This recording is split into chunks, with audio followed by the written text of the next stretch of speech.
Hey now, how is everybody doing? Welcome to Red Alert Diaries Live with Tanya E. I'm hoping that you saw this morning's episode because if you did, then you know that we're going to have an extended conversation about some of the chaos that we see in reality TV.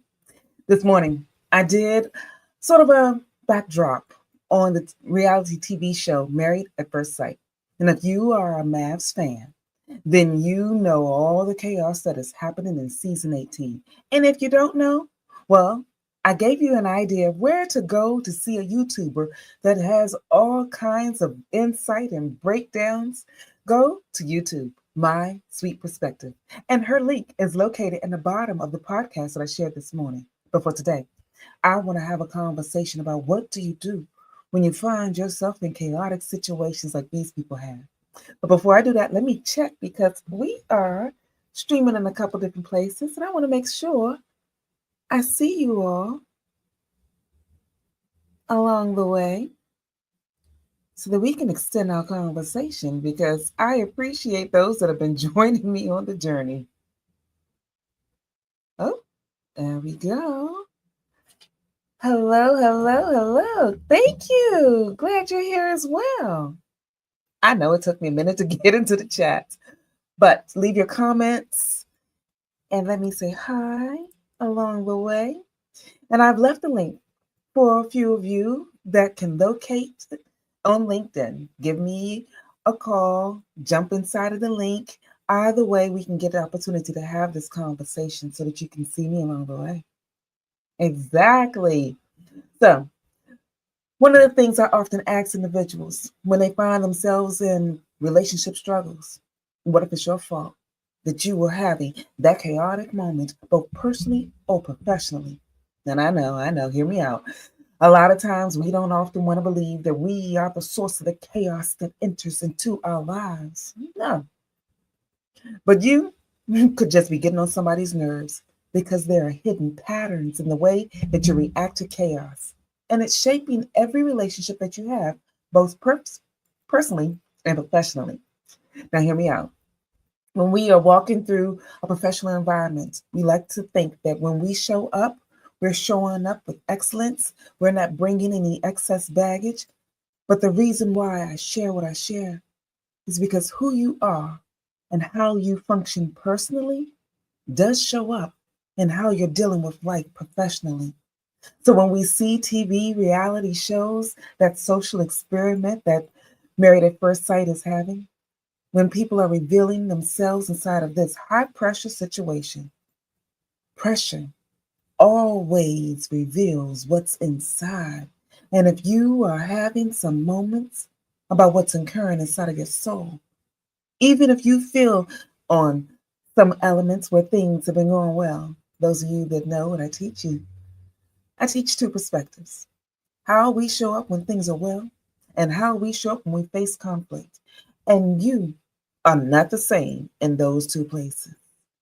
So if you find yourself in a position where life has put you in a pressure cooker and you feel like everything is swirling, even if you are a heart centered soul, your nice, loving, caring self, you are not going to be so nice, loving, and caring in the moment of chaos.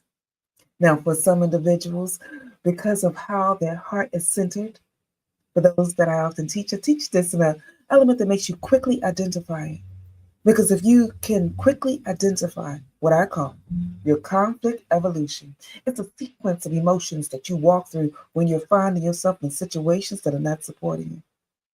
So if you are in a chaotic or conflicting moment, the support of loving, caring person can foster bad behavior.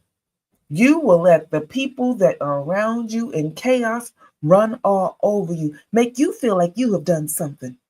And if you listen to this morning's episode, I shared a perspective of one of the couples, Ikechi and MM. Y'all, my heart feels for her. Now, the show at this time that this season has aired, this episode that I have for Red Alert Diaries, they have already gone through, and you can see that their marriage has ended. They did not last the full time of the experiment. But MM, she was the person that was so heart-centered, so loving, so giving, that she just let him walk all over her, trying desperately to prove that she was loving and supportive. If you have a heart-centered soul, the first thing I want you to be clear about is that you don't have to prove to anybody that you are loving, that you are giving, that you are supportive. When you find yourself in that position, just you being you is enough. So if you've ever seen the show, or if you haven't seen the show, you want to go back and watch some of the repeated elements, you can find those all over the place where Lifetime has their replays. But MM, if you ever see this show, I need you to know you don't have to prove to anybody that your heart-centered soul is enough. And for those that are natural supportive individuals, what I call the deep blue hue of love, your love shines through no matter what, personally and professionally. Because see, the thing about MM, she's a doctor. Now, individuals that walk inside of the medical field, they are usually heart-centered individuals because they want to make certain that the people around them are okay. So she has a profession that pours out what she naturally does. And having her own practice, I am so proud of you doing that. But we also find heart-centered individuals in HR. In the human resource departments, you are the individual that makes certain that people's records are fine, that they're onboarded into their job very well. You're also that person that just looks out for the people that are around you. So from a professional perspective, your heart is seen. You don't have to force that. Thank you for the heart. I appreciate that. And I also want you to be mindful from a personal perspective. If you find yourself in a relationship, like MM found herself with Ikechi, with a man, in my mind's eye, he has a smidgen of his heart-centered element because he's artistic and he is a school teacher. So those were the elements that they said that he had as a job. There's a heart part of you that resides in wanting to do those things. But the action-oriented part of who he is, because there's a blend often when I share this with my clients, his action-oriented element is a little bit forceful, and he was passive-aggressive in his behavior when he recognized that this powerful Black woman had a little bit more than he did. So he decided to gaslight her, being forceful when things didn't go well. And that type of behavior, if you're a heart-centered soul, here's what I want you to do when you encounter that. What I often teach is pull up a different element. Because he chose to go red and be forceful, tap into the blue. If you're recognizing how a person truly functions when things are going well, you can often tap into that. If you find a forceful person, don't engage because their whole thing is to force you into a conversation that they feel like you can't win just to show them better, puff them up, make them look like they're doing something special or great. No, don't give in to that. What MM did initially in her reserved nature of letting him say what he felt like he needed to say, she paused because another part of what she has in her, the blends that I was talking about, is what I call the developer. The developer and the heart-centered soul, me, we have a tendency when we are confused because we're looking for data points so that we can create a process to be a better support to those around us. I, for a living, I'm a project manager. I'm an electrical engineer by discipline, project manager by trade. So I'm naturally thinking of the process that's in place. And I do that both personally and professionally. And I saw her mind spinning, trying to figure out, what can I say? If you find yourself in that position, I want you to know that calculate. But if you go into what I often call the fixated moments of asking the questions, trying so hard to create the plan, to create the process, give yourself a time limit. Only ask a certain amount of questions. Because for developers like us, when we go into conflict, we need the data points to get the strategy out. And that's all MM was doing, trying to get the strategy out. But if you are doing that with someone that is forceful, like EKG, man, that is not going to go well. And it just continued to frustrate her and her emotions spiral down. I don't want that to be your journey. Yes, exactly. I appreciate that. So the question is, how could my relationship struggles be my fault if I'm not the one causing the chaos? Well, here's the thing. When we find ourselves in a position sometimes of shutting down or overgiving or becoming defensive, the conflict sequence, the evolution that we find ourselves in does shape the outcome. And you have some control over how much of that outcome can be your reality and how you respond. I'm certain that you have heard that the situation that's around you, we can't always control what's happening and floating around us, but you have control over how you will respond. So there's certain things that I often share. Choose in advance. Decide ahead of time how you're going to deal with certain situations because this is not your first time running into conflict. Think back. Think back over a moment in your life where you found a chaotic situation. Some of us don't have to think too long, especially if you are a government worker in the United States. You are walking into some moments in this time that may give you a little bit of backlash, a tough conversation. And your first thought may be to fix things, find a process. If that is your first touch point, then I need you to know that when things are going well, you're naturally a developer. Some part of you is looking to create process and strategy to begin with. So think about what strategies that you can implement in advance.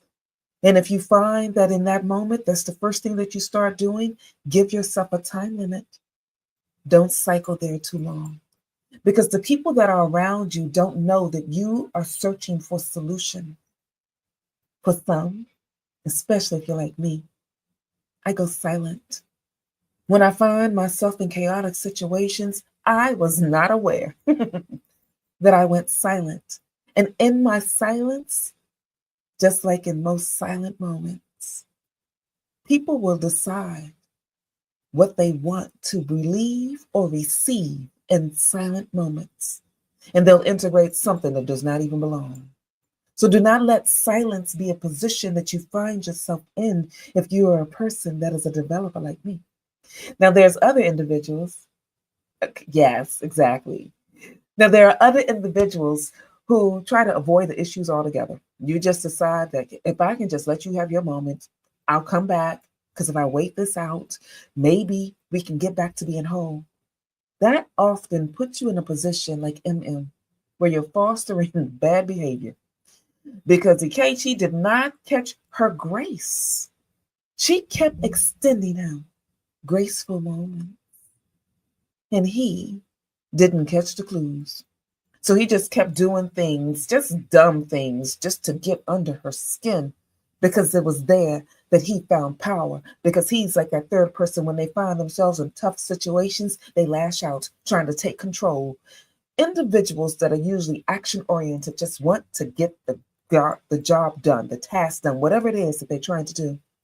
From a professional perspective, they're trying to meet the metric, get the goal, or trying to put themselves in position for elevation. And they don't often pay attention that the people that you are stepping on to try to get to your next level are often the people that you will need on a team. Because as much as we have probably heard the term, I'm a self made man, I'm a self made person. No, no, no, no.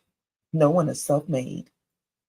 Someone somewhere either created a space for you to stand in or supported you and gave you insight about how to get to the next level. So do not think that if you are in a position where things aren't going well, that you're lashing out to take control is going to really make you continue to get to the mountaintop. Because here's the thing, once you get to the top, if you don't have someone or something, a foundation that will sustain you, you will tumble. So your default reaction under stress, that is part of your insight that will reveal your conflict evolution. So pay attention to recurring patterns because we all have patterns. And once you see the patterns, it will support you on the journey so that you can get what you need. And I know that was a long way of getting around to the response, but I wanted to make certain that I addressed it as best I could because in this morning's episode, I used my discussion about the assessments that I provide as support to help individuals gain awareness of how you show up in relationships. And you can do this personally and professionally so that you can have your elements on the journey.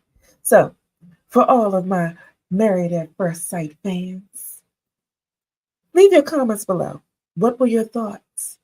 Because here's something that we can learn from social experiments like this reality TV show. One of the reasons that these shows often capture our attention is because we already know there's going to be some chaos. But if you're watching them through the lens of how did that pattern show up? How did they respond along the way? Have I seen that behavior or that pattern somewhere else?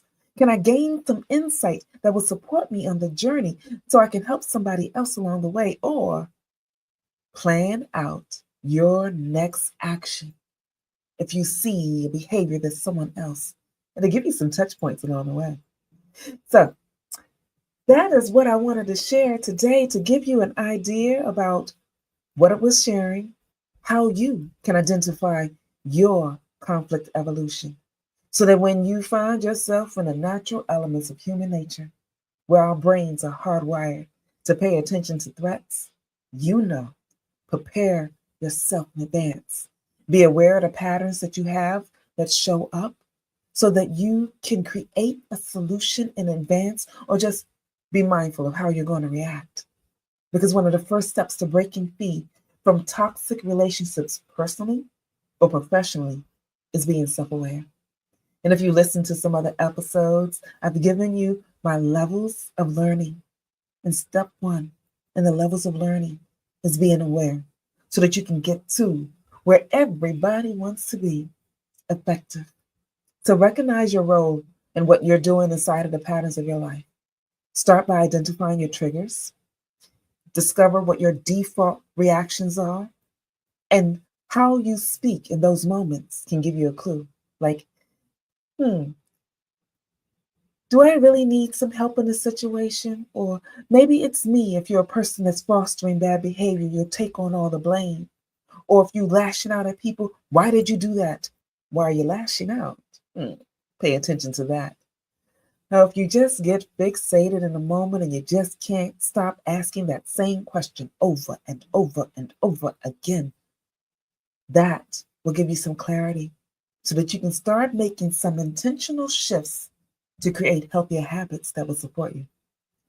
Well, that's what I wanted to share with you all this evening. Go back and listen to this morning's episode. And if you want to get a deeper insight about MAVs, go to Ashley's My Sweet Perspective. I have no affiliation with her. She doesn't even know I exist, y'all. But I love her perspective. So go and take a look to give you a quick touch point about the show. And then leave your comments on this morning's episode. Because in episode 32, these are real life examples of real life moments of applying what I often teach, share, and show to my clients. And if you're looking for someone to join you on the journey, feel free to go to my website, TanyaEhood.com. There you can click under the Work For Me tab to see the various ways that we can work with one another. And I look forward to seeing you next time. Thank you so much for joining me on the journey. And if I didn't get to any other questions, leave them below so we can extend this discussion there. Take care, everyone. See you next time.